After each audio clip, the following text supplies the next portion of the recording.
इधर छतरपुर में टीआई खुदकुशी केस में एक और नया मोड़ आ गया है। दरअसल टीआई की कथित प्रेमिका की मां सामने आई है और टीआई से बेटी के प्रेम संबंधों से इनकार किया है प्रेमिका की मां ने। और इस इनकार के बाद पुलिस की जो ब्लैकमेलिंग की थ्योरी है उस पर सवाल खड़े हो रहे हैं। सवाल कौन उठा रहा है? जो कथित प्रेमिका है उनकी मां। दरअसल पुलिस पर बेटी को फंसाने का आरोप लगाया जा रहा है उस महिला के द्वारा, जिसका कहना है कि उसकी बेटी का ऐसा कुछ लेना देना नहीं है। खबर ग्वालियर से, जहां बदमाशों के हौसले बुलंद हैं। और किस कदर बुलंद है ये बताते हैं इस खबर में। यहां कारों में तोड़फोड़ करने का एक वीडियो वायरल हो रहा है, वो वीडियो आपकी स्क्रीन पर आप देख सकते हैं। दो बदमाश घरों के बाहर खड़ी कारों को तोड़ रहे हैं। ये वीडियो ग्वालियर थाना इलाके के तानसेन नगर का बताया जा रहा है। दरअसल पुलिस ने वीडियो की जांच के निर्देश भी दिए हैं और निर्देश दिए जाने के बाद अब इस पूरे मामले में जांच के बाद क्या तथ्य सामने आते हैं देखने का विषय होगा। और पाकिस्तान में जाफर एक्सप्रेस हाईजैक मामले में पाकिस्तानी सेना ने एक बड़ा ऐलान किया है। पाकिस्तानी सेना का दावा यह कि BLA के खिलाफ यह ऑपरेशन खत्म हो चुका है। दरअसल पाकिस्तानी सेना ट्रेन हाईजैकिंग में शामिल सभी 33 बलोच विद्रोहियों को मार गिराए जाने का दावा कर रही है। पाक मीडिया का यह दावा है कि पाकिस्तानी सेना के शार्प शूटर्स ने ट्रेन और उसके आसपास मौजूद BLA के लड़ाकों को मार गिराया है। जबकि पाकिस्तानी सेना ने यह दावा भी किया कि ट्रेन हाईजैक करने वाले बलोच विद्रोही अफगानिस्तान के संपर्क में थे और इसी के चलते उन्होंने इस पूरे हाईजैक को अंजाम दिया।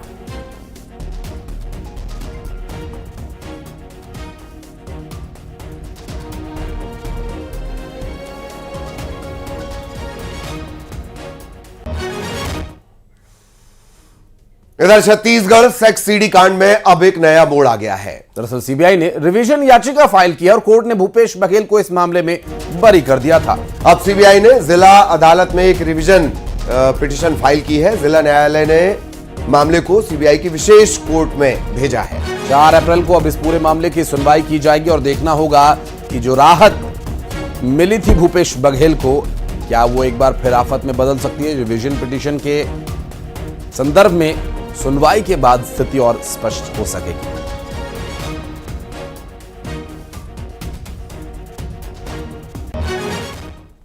और अगली खबर खंडवा से, जहां कुएं में दादी और उसकी पोती का शव मिलने से पूरे इलाके में सनसनी फैल गई। कुएं में डूबने से दादी और पोती की जान चली गई। 75 साल की दादी और 8 साल की पोती की मौत हो गई।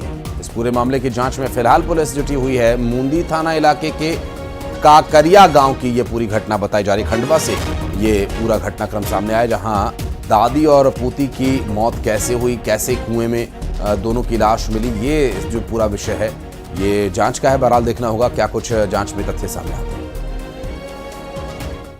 इधर भोपाल में हो गया है भीषण सड़क हादसा। हादसे में 2 युवकों की जान भी चली गई। दरअसल अयोध्या बाईपास पर बाइक और एक कार के बीच टक्कर हुई और हादसे में बाइक सवार 2 युवकों की जान चली गई। इस पूरी दुर्घटना के बाद गुस्साए लोगों ने जमकर सड़क पर हंगामा भी किया।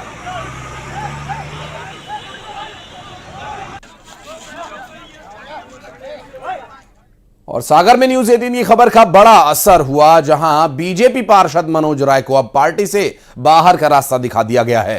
इस पार्षद पर दुष्कर्म का केस दर्ज हुआ और यह केस दर्ज होते ही इसे निष्कासित कर दिया गया।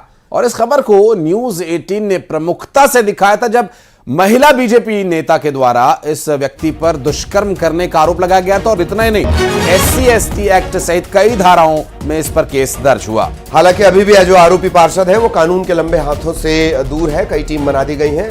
अब तक इस पर शिकंजा नहीं कसा जा सका है।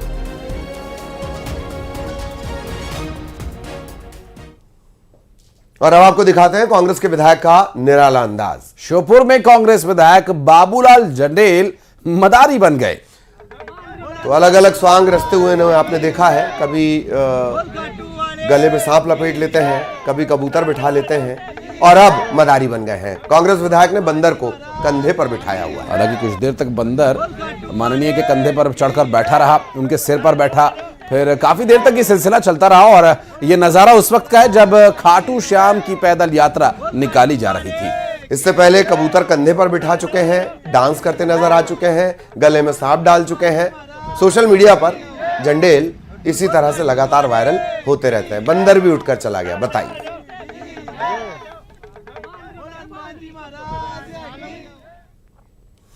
हनी सिंह कॉन्सर्ट ऑर्गेनाइजर को हाईकोर्ट से लगा है बड़ा झटका। दरअसल हाईकोर्ट ने ऑर्गेनाइजर को निर्देश दिए हैं कि 3 कंपनीज को 5-5 लाख रुपए जमा कराने होंगे।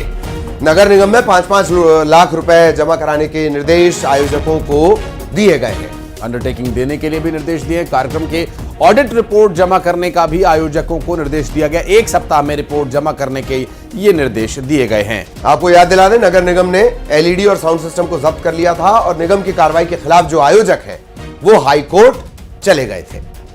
और अब हाई कोर्ट से एक और निर्देश। बहरहाल ये इंदौर में अपनी तरह का पहला मामला नहीं है। इससे पहले भी एक मामला सामने आया था, जिसको देखते हुए ये एहतियाती तौर पर ये सामान जब्त करने का नगर निगम ने एक नया आइडिया निकाला। और यूनेस्को ने मध्य प्रदेश की 4 ऐतिहासिक धरोहरों को सीरियल नॉमिनेशन के तहत टेंटेटिव लिस्ट में शामिल किया है। ये धरोहर सम्राट अशोक के शिलालेख, 64 योगिनी मंदिर, गुप्तकालीन मंदिर और बुंदेला शासकों के महल किले हैं। दरअसल इस लिस्ट में शामिल होने से इन्हें वैश्विक पहचान मिली है और प्रदेश के मुख्यमंत्री डॉक्टर मोहन यादव ने इस पर खुशी जाहिर की है। आपको बता दें, मध्य प्रदेश में अब यूनेस्को द्वारा घोषित धरोहर की संख्या 18 हो गई। इसमें 3 स्थायी और 15 टेंटेटिव हैं। और ये जो तस्वीरें आप देख रहे हैं 64 योगिनी मंदिर की है और जो आप तस्वीरें और देख रहे हैं ये सभी वो ऐतिहासिक धरोहर हैं जो अब विश्व पटल पर अपनी एक अलग पहचान बनाएंगी और मध्य प्रदेश का नाम विश्व के नक्शे पर और मजबूती के साथ उभरेगा। खासकर यूनेस्को ने पिछले वर्ष भी इस वर्ष भी हमारी धरोहर को टेंटेटिव लिस्ट में डाला है। 4 टेंटेटिव लिस्ट में इस बार फिर हमारी